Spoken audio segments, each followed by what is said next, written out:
या बातमीचे प्रायोजक आहेत ओंकार प्लास्टिक इंडस्ट्रीज। शेती उपयोगी साहित्य, शेती संबंधी साहित्य आणि इतर साहित्य होलसेल दरात मिळण्याचे जुन्नर तालुक्यातील एकमेव ठिकाण।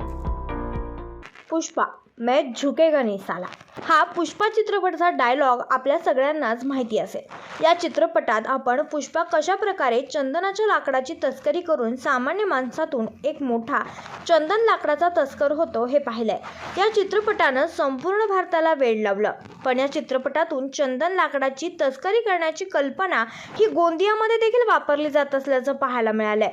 या चित्रपटाची कल्पना घेऊनच गोंदिया शहरात सुद्धा अशा प्रकारच्या चंदनाच्या झाडांची कत्तल करत लाकडाची चोरी होतीये। हे ऐकून आपल्याला नवल वाटेल, पण होय, हे खरं आहे। अशीच काही घटना गोंदिया शहरात घडली आहे। सावधान गोंदियाकरांनो, कारण गोंदियात सक्रिय झाली आहे पुष्पा गँग।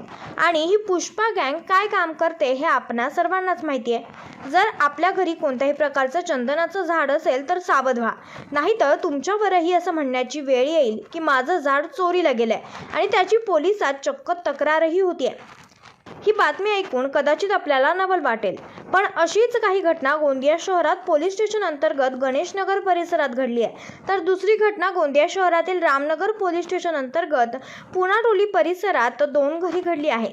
काही दिवसांपासून अनोळखी 4 ते 5 इसम गोंदिया शहरात 3 ठिकाणी पांढऱ्या चंदनाच्या झाडांची कत्तल करतात, चोरी करून झाडाचे मधले खोड नेत आहेत, तेही कंपाऊंडच्या आतमध्ये असलेले झाड नेत आहेत। याची तक्रार सुद्धा पोलीस स्टेशनला करण्यात आलेली असून माझं झाड चोरीला गेलं अशी तक्रार पोलिसांकडे याबाबत झाली आहे। पहिल्यांदाच, आणि तेही गोंदिया शहरात घडलं असावं। आता पोलिसांना हे झाड चोरणाऱ्यांचा सुगावा लावण्याचं काम मागे लागलेलं आहे। गोंदिया जिल्ह्यातील पुष्पाला शोधण्यासाठी पोलीस विभाग आता सज्ज असल्याचं आपल्याला पाहायला मिळतंय। आणि एवढंच नाही तर हा पुष्पा गँग एका सीसीटीव्ही कॅमेऱ्यामध्ये चोरी करताना कैद सुद्धा झालेला असल्याचं दिसून येत आहे। त्यामुळे लवकरच पोलिसांच्या ताब्यात ही पुष्पा गँग येणार असल्याचं बोललं जात आहे। गोंदियात अनेकांनी आपापल्या घरी पांढऱ्या चंदनाचं झाड लावलेलं आहे आणि सध्या गोंदियात मोठ्या प्रमाणात पांढऱ्या चंदनाची झाडं चोरी होत असल्यानं या पुष्पा गँगला पकडण्यासाठी पोलिसांना शर्थीचे प्रयत्न करावे लागतील। तसेच आता झाडांच्या सुरक्षेच्या दृष्टीनं नागरिकांना सुद्धा वेळेप्रसंगी रात्री जागून आपल्या झाडांची सुरक्षा करावी लागेल, हे मात्र खरं आहे। त्यामुळे लवकरात लवकर चंदन चोरांच्या गँगला पकडावं अशी मागणी आता गोंदियातील नागरिक करतायत। ये जो चंदन, सफ़ेद चंदन का पेड़ चोरी हुआ है वो करीब 20 से 22 साल पुराना था, जो हमारे ससुर जी ने लगाए थे सतोना से लाके। और ख़ास बात ये है कि ये घर के अंदर होते हुए इसकी चोरी हुई है और वॉल कंपाउंड कूद कर चोर आए हैं और काट कर लेके गए हैं। और करीब 10 से 12 फीट वो ऊंचा पेड़ था, तो मेन जो पार्ट था वो लेके चले गए हैं और पत्तियां वगैरह और जो छोटी टहनियाँ थी वो छोड़ के गए हैं। यहाँ हमारे घर में और 2 चंदन के पेड़ हैं जो करीब 7-8 साल पुराने हैं, तो इन्हें एज इट इज़ वो रख के गए हैं। इसकी कंप्लेन मैंने सिटी पुलिस स्टेशन में आज सुबह करवा के आई हूँ। उनकी भी जो तैयारी है वो चल रही है कि चोरों को किसी तरह पकड़ा जाए। जी, हमारे रिश्तेदार है, दीदी रहते हैं पुनाटोली में। दीदी जी तो नागपुर रहते हैं, लेकिन उनकी जो मम्मी है वो यहाँ रहते हैं। तो वो भी करीब 2 से 3 बजे के बीच में उनके यहाँ भी चोरी हुआ है। उनके बगल में परमार जी रहते हैं, उनके यहाँ भी एक पेड़ चोरी हुआ है। तो ये मेरे ख्याल से पूरी गैंग है जो निकली हुई है और वो रात को चोरी कर रही है। हाँ, एक व्यक्ति दिख रहा है जिसके हाथ में कुछ औजार जैसा है और उसके साथ 1-2 लोग और दिख रहे हैं। और उन्हें लगता है उन्होंने काफ़ी दिन से वॉच करके रखे थे कि यहाँ जब कोई रहेगा नहीं, या मतलब खैर हम तो ऊपर ही थे, लेकिन उनको जो सुपरविज़न था वो बहुत दिनों से था। वो स्टॉक कर रहे थे कि कहाँ कहाँ चंदन के पेड़ है जिसे काटा जाए। 7 तारीख की है बात, यही महीने की। आई थिंक 15 to 18 ईयर्स और 20 ईयर्स रफली था उसका एज झाड़ का। और हम लोग रात को सो रहे थे। मॉर्निंग में, अर्ली मॉर्निंग जब हम लोग उठे 6 o'clock या 5:30 के अराउंड, तो तब बाहर आने के बाद पता चला कि अरे झाड़ काट के लेके चले गए करके, चोरी हो गया करके।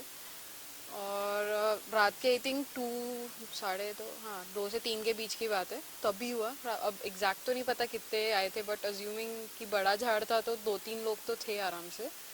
एंड जो मेन जो सेक्शन होता है, स्ट्रेट ट्रंक जो होती है उसकी, वही लेके गए, वही चोरी करके गए। बाकी तो ऐसे डगाल वगैरह जो सेक्शन था ब्रांचेस का, वो सब ऐसे छोड़ के चले गए, क्योंकि लग वैसे ही रहा था कि आरी या मशीन से, स्मॉल मशीन वगैरह से ऐसे कुछ काट के लेके गए होगे करके। कंप्लेंट वगैरह हमने इन्फॉर्म वगैरह किया था, forest department side I think. Sir ji, ये 6 तारीख की रात की 2 बजे की घटना है। ये झाड़ काटने के बाद अचानक जब गिरा तब हमको जोरदार आवाज़ आई।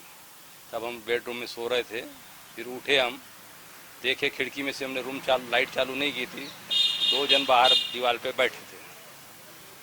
उसके बाद में फिर हमने मिसेस को उठाया कि भाई चोर है, तो उसके बाद उन्होंने मोबाइल चालू किए, वो भी उठे, तो उनको समझ में आ गया कि ये लोग जग गए, तो फिर वो भाग गए। फिर हमको डाउट था कि बोला ये 1 आध घंटे बाद ये वापस ज़रूर आएंगे, तो हम लोग तो लाइट वाइट बंद करके सो गए फिर से वापस।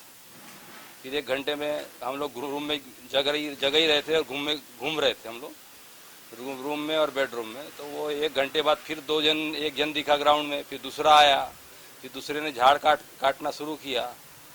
फिर मैंने मिसेस को फिर उठाया और फिर बोला उसको, खिड़की में से चिल्लाया, मैंने ठहर रुक, बोला मैं आ रहा हूँ बोला, तो फिर भागे वो लोग।